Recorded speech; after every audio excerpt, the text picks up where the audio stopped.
Fala galera do Move, tudo bem? Aqui é Felipe Fernandes e hoje o assunto é delicado. Lá no final do vídeo nós vamos falar o tema mais polêmico sobre liderança, tá? Tem polêmica sim, tem uma questão aí bem complicadinha, mas você que está envolvido com liderança ou está envolvido na sua igreja vai compreender bem. Hoje nós vamos falar sobre o que está atrapalhando novos líderes de surgir nas igrejas. As igrejas estão morrendo porque não aparecem novos líderes. Antes da gente ir pro vídeo, já se inscreve aqui no canal. É igual seguir lá no Instagram, não te custa nada. Você só vai receber as informações dos novos vídeos ou novas lives, conversas que a gente vai ter. Se inscreve no canal. Se assistir lá no final, gostar, você curte. Se não curtir, pode dar o dislike também, não tem problema. Nós queremos é ter você aqui com a gente. E se quiser receber vídeo, assim que o vídeo saiu, você já ficar sabendo que ele saiu, você vai clicar ali no sininho que está aqui por baixo, aqui, em algum cantinho aqui embaixo, você vai clicar, vai aparecer o sininho aí para você, tá bom? Depois da vinheta a gente começa esse bate-papo que é sério, é um assunto muito, mas muito sério e eu vou pedir sua atenção.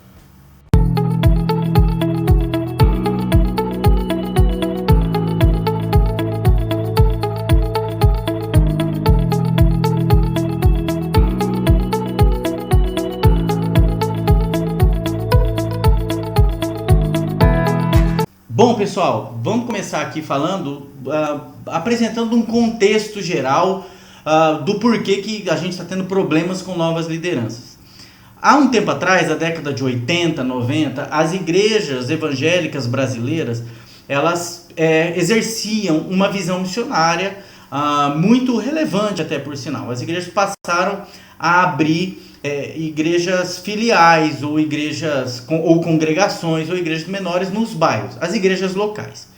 Na década de 80 e 90 nós tínhamos as igrejas centrais, geralmente nos bairros mais centrais da cidade, igrejas grandes com uma aglomeração maior de pessoas, né? Naquela época podia aglomeração, né? Então essas igrejas centrais passaram a ficar lotadas. A estratégia então foi colocar nos bairros igrejas menores e essas igrejas menores passaram a atuar. Um problema que acontece é que quando eu coloco uma igreja num bairro, eu preciso fornecer uma estrutura para ela, que é a estrutura física, para que o culto possa acontecer, que as pessoas possam congregar e congregar bem, com uma boa estrutura. Não adianta abrir uma igreja, não tem instrumento, não, precisa colocar instrumento, um ventilador, hoje um data show, precisa ter uma estrutura para que eu abra uma nova igreja. Na plantação dessa nova igreja, eu também preciso nutrir essa igreja. Preciso dar toda a estrutura teológica, a estrutura emocional para esses novos crentes, que em igrejas menores vão ter mais problemas, vão surgir problemas diferentes que os problemas que acontecem nas igrejas centrais. E por último também, obviamente, nutrir de liderança, as pessoas que vão atuar nessa igreja. Sem gente para atuar nessa nova igreja, a igreja vai morrer. Então, geralmente, quando se plantava uma igreja, enviava alguém dessa igreja central para lá, passava um tempo, formava uma nova liderança, essa liderança ficava por lá e ele retornava para a igreja central para continuar o seu trabalho. Até aí, tudo ok. É assim que funcionava. O problema é que foram se dividindo tanto em igrejas filhas e em igrejas menores, e não colocando lá líderes. Essas igrejas menores demoravam um pouco mais de tempo para maturidade, para ter um amadurecimento e formar novos líderes, e as igrejas menores passaram a sofrer a ausência de novas lideranças. Se o problema fosse só lá, beleza, vamos desenvolver um trabalho, vamos enviar gente. Não, o problema não era enviar gente da sede ou das centrais. O problema agora é que até as igrejas grandes estão sofrendo, padecendo o surgimento de novas lideranças. Então, igrejas grandes hoje não têm novos líderes, não surgem. É sobre isso que nós vamos falar aqui. O que está acontecendo que está abafando o surgimento desses novos líderes? Em primeiro plano, a gente precisa saber o seguinte: não está surgindo novos líderes, é o cumprimento da profecia, o amor de muitos esfriará. Não. Ainda surgem vocacionados, o Espírito Santo ainda chama pessoas para a obra, ainda delega, ainda escolhe. O problema é que essas pessoas não conseguem eclodir, elas não conseguem sair desse processo do chamamento, elas não conseguem dar o próximo passo. Tem estruturas dentro da igreja que impedem esse surgimento de novos líderes. É isso que nós vamos falar aqui hoje. Por que nós temos vocacionados, uma juventude muito atuante, nunca vimos tantos jovens na igreja, né, aparecendo, nunca vimos tantas conversões, nunca tivemos em tanto tempo tanta gente capaz, né, com formação acadêmica, universitária, gerentes, administradores de empresas, pessoas que lidam com pessoas, e a igreja sofrendo de lideranças. Alguma coisa está errada, e um pouquinho nós vamos falar aqui. Se eu estou falando alguma coisa e você concorda, discorda, deixa aqui nos comentários, a gente volta, grava um outro vídeo se for necessário. Mas vamos lá, qual que é então o primeiro problema para surgir assim, esses novos líderes? O problema é que não surgem novos líderes é que não há uma mentoria, não há um treinamento. Essas pessoas são pinçadas na ausência de qualquer um. Aparece ali, ó, não tem ninguém, a pessoa deixou o ministério, alguém entregou um cargo, alguém deixou alguma coisa. Ah, vai você quer? Ah, eu quero. Então, não tem tu, vai tu mesmo. E assim vão aparecendo novas lideranças. Essas novas lideranças não são treinadas, não são capacitadas, não são mentoradas. Eu não estou dizendo que elas não são vocacionadas. Não, elas até querem, mas elas não sabem, elas não conseguem desenvolver. E elas acabam trazendo mais prejuízo do que acréscimo. Elas mais destroem do que constroem, infelizmente. Mas não é por opção pessoal, porque são pessoas ruins, né? Ah, porque é o joio no meio do trigo. Não, é porque elas não foram treinadas, mentoradas. Eu arrisco em dizer que hoje, antes de você colocar alguém na liderança, você precisa caminhar com ela, essa liderança superior, pelo menos 2 anos, falando, orientando, colocando ela de frente com situações reais, avaliando a relação dessa pessoa com a unidade da igreja, a comunhão com outros grupos, com ministérios, se ela entende o organismo, se ela tem maturidade de fé para lidar com alguns assuntos. Se ela não tem essas características, você caminhou com ela ali 1 ano, 1 ano e meio, para e vai procurar outro. Nisso você vai ter que continuar trabalhando a liderança que está e a nova liderança. Como nós não mentoreamos e nem preparamos novos líderes, a gente pinça qualquer um, aí a estrutura do ministério ela já está toda debilitada, ela já está toda comprometida, não tem mais o que fazer. Então, a primeira solução para que a gente comece a ter novos líderes, e não a curto prazo, não para esse ano, mas para daqui a 2, 3 anos, é que você comece a colocar uma escola de líderes, ou a liderança traga essa pessoa, esse líder em potencial que você vê, que Deus lhe mostra, para que comece a caminhar junto com você. Ela começou a caminhar ali. Durante algum tempo você vai soltando, é igual o processo de uma empresa com um funcionário novo, vai dando uma responsabilidade e outra para ver se ela está habilitada. Se ela não está, você para. Se ela está, vai capacitando cada vez mais para que você tenha o substituto da sua liderança. Então nós precisamos trabalhar com mentoria e treinamento de novos líderes. Senão as pessoas se julgam despreparadas, incapacitadas e nunca vão querer se apresentar ao trabalho, né? Vão dizer, parafraseando Isaías, eis-me aqui, envia-me a mim. Elas não vão dizer isso, que elas não se julgam prontas para poder fazer essa transição, para poder fazer esse caminho.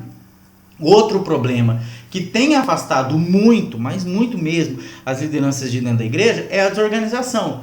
Então não tem um calendário, dá problema quando tem algum evento. Quando um evento fracassa, a questão, a dívida, a parte financeira fica com esse líder, as críticas vão todas para ele, mas tem uma desorganização mais ampla, ele não conseguiu, porque aqueles fatores de desorganização foram complicados, atrapalharam muito ele, complicaram muito a vida dele. Também quando a gente fala de desorganização, a igreja não está certa da sua hierarquia, né? Então, a liderança dos adolescentes tem um poder igual ou maior do que a dos jovens, os jovens acham que é maior do que das mulheres se julgam mais importantes do que o pessoal do serviço social, diaconia, então tá todo mundo assim, as mulheres fazem trabalho da ciência social, os jovens fazem parte da escola dominical, mistura tudo, tá tudo desorganizado. Isso também impede novos líderes de surgirem. Eles vão falar assim, para que eu vou me envolver? Para que eu vou colocar minha mão? Para que eu vou colocar minha história? Para que eu vou colocar meu nome nessa situação? A desorganização dentro da igreja também afasta novos líderes. A solução é muito clara. Estipule, sente, você pastor, maior, liderança, elabore um cronograma, hierarquia, né? Esse ministério tem essa e essa autonomia. esse ministério tem essa autonomia, eles não podem, isso aqui é responsabilidade desse pastor, isso é responsabilidade desse pastor auxiliar. Tem que estar organizado e as lideranças saberem a quem recorrem e a quem elas devem a prestação de contas. Se isso não acontecer, não surgem novos líderes, ninguém vai querer entrar num balaio de gato, onde está tudo confuso, onde gera problema, discussões, relação interpessoal, a comunhão da igreja fica ruim. Tudo isso precisa ser visto, precisa ser mudado, precisa ser alterado, precisa ser combatido. Igrejas desorganizadas não agradam a Deus. Outro problema que tem afastado o pessoal de exercer sua liderança ou de alçar a liderança é que eles têm medo de errar. E por que eles têm medo de errar? Porque eles veem outros líderes errando, como eles são tratados, como eles são reprimidos, como eles não são conduzidos a um processo de crescimento a partir do erro. Então, um líder quando erra, ou ele cometeu algumas falhas, ele não é mentoreado para acertar, ele pode ter a vocação, o chamamento, mas aí ele errou, ele cometeu 3, 4 erros seguidos, ninguém chamou ele para que ele corrija o erro. E aí ele acaba sendo retirado da liderança, ele tem seu ministério amputado. Alguns casos extremos as pessoas deixam a igreja porque os seus erros não foram conduzidos ao acerto, seus erros foram apenas taxados. Novos líderes não vão querer aparecer nesse contexto. Para que eu vou me envolver, colocar minha fé em risco, colocar minha comunhão em risco? Gosto da igreja, gosto das pessoas, gosto do pastor, para que eu vou me envolver? E aí a pessoa, por medo de erros, por medo de errar, por medo de entrar em uma celeuma, eles optam em não participar. Por último, e aí eu falo que é a parte mais ácida do vídeo, mas eu não posso me omitir de falar, eu tenho um compromisso com você que é inscrito aqui no canal, e principalmente compromisso com você que quer fazer da sua igreja um ambiente melhor.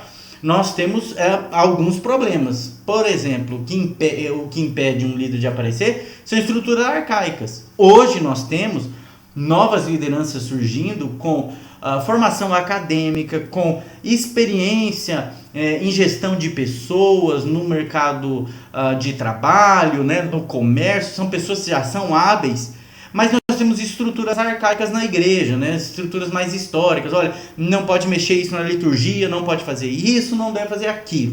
Não se faz isso, assim não pode, aqui eternamente foi assim, vai ser assim. Aí essas pessoas não vão querer entrar, elas têm novas visões, elas têm boas perspectivas, capacidade, habilidade para trabalhar, mas elas sabem que a estrutura é arcaica, não vai permitir o exercício da liderança plena, do cuidado pleno. Então, estruturas arcaicas dentro da igreja também atrapalham. Não estou aqui fazendo voz a que você rompa com estruturas, que você vá para o confronto. Muito pelo contrário. Um bom líder faz adaptações e sabe requerer até que ponto essa estrutura pode ser alterada, ou como que ela, ou através do diálogo, como agir da melhor maneira possível, certo? Então, estruturas arcaicas também atrapalham novas lideranças, ninguém quer se envolver com o negócio que ele já está olhando e fala assim, se continuar assim, vai acabar. E aí ele entra e ele sabe que vai continuar daquele jeito. Outro problema muito sério que afasta novas lideranças são estruturas nepóticas ou nepotismo dentro da igreja. Ah, Felipe, isso não acontece. Lógico que acontece.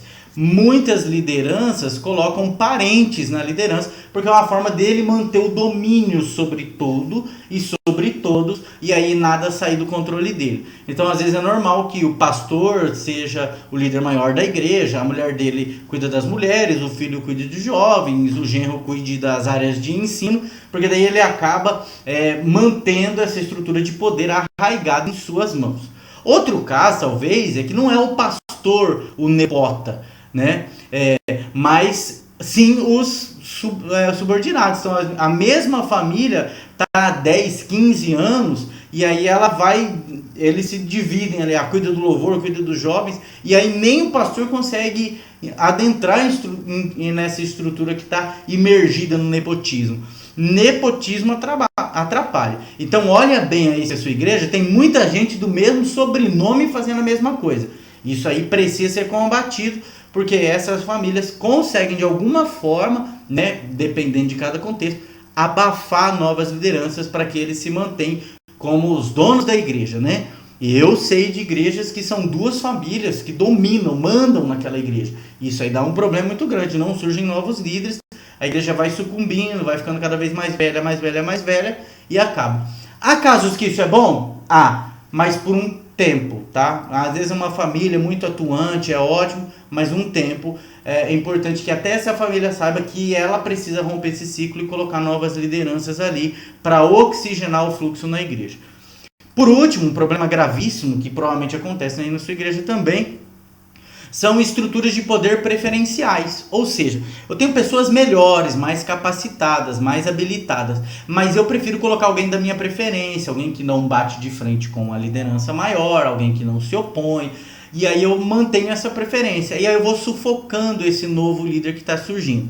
Então nós temos aquela pessoa que se ingressou na igreja, que ela se converteu, se batizou, e agora ela está sendo inserida no corpo de Cristo, ela está querendo exercer os seus dons, mas aquela pessoa não faz um bom trabalho, não é preparada, não é habilitada, mas ela detém a preferência de outros. E por isso ela fica lá. E isso aí também afasta de surgir novos líderes, porque é como se eles estivessem batendo no muro e falando, nunca vou conseguir, aquela pessoa ali ela é intocável, mesmo que ela não faça um bom trabalho. Para terminar, a igreja é um ambiente para meritocracia? Sim e não. Por quê? Porque um líder ele deve ser mantido no poder pelo que ele fez de bom e pelo que ele tem a somar à igreja. Mas também não é bom a meritocracia, porque se a pessoa errou, eu tiro ela, eu posso matar. Então eu devo achar um equilíbrio. Deve ser meritório o fato da continuidade, mas os erros não devem ser pontos de exclusão. Os erros são pontos de orientação, caminhos a seguir, propostas de melhora. E aí sim a igreja caminha para frente. Eu acho que a gente tem bastante assunto para discutir aqui nos comentários. Beleza, gente? Muito obrigado. Se gostou, curta, compartilhe esse vídeo. Um detalhe muito importante, mande ele lá na sua igreja. Hoje, você pode achar que esse vídeo aqui não importa para nada. Mas pode ser que daqui 5, 6 anos, a sua igreja vai estar precisando de um vídeo como esse para abrir os olhos e ver aonde que ela está, aonde que ela poderia estar melhorando, aonde que ela está, porque ela piorou e não se atentou que essa ausência de líderes hoje é um problema gravíssimo que pode matar a igreja local. Tá ok? Eu fico por aqui e agradeço ter vocês com a gente aqui. Um abraço, Move Teologia tentando aí somar na sua vida, ministério, teologia, livros, devocionais e igreja. Aqui o campo é aberto para todo mundo. Um abraço.